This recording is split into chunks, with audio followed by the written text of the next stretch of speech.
Daddy ఎందుకు daddy తాగుతున్నావు? నీ పాడైపోతుంది. మమ్మీ కూరలు వండుతలేదు, ఏం వండుతలేదు, ఓన్లీ అన్నమే అంటాను. ప్లీజ్ తాగు డాడీ, డబ్బులు వేస్ట్ అవుతున్నాయి. Please daddy.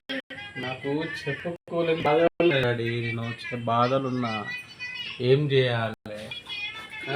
ఇద్దరు ఆడపిల్లలు అయ్యారు. ఎట్లా ఏం కదా, మీరు ఎట్లా పెద్దలు అవుతారు? బయట మాత్రం బాగా డాడీ ఆలోచించుంటా అంటే బాగా మళ్ళంతా దొరుకుతాను డాడీ.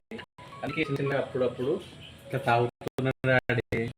డాడీ తాగొద్దు, ఇంట్లోనే ఉండు, టీవీ చూసుకో, ఫోన్ చూసుకో, ఏమైనా డబ్బులు వేస్ట్ అవుతున్నాయి డాడీ.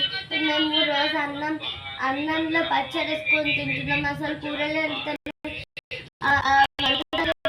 ప్లేస్లో కూరగాయలు అవునా? నువ్వు నాకు చెప్పదాన్ని అయినావు. చదువుకోబా.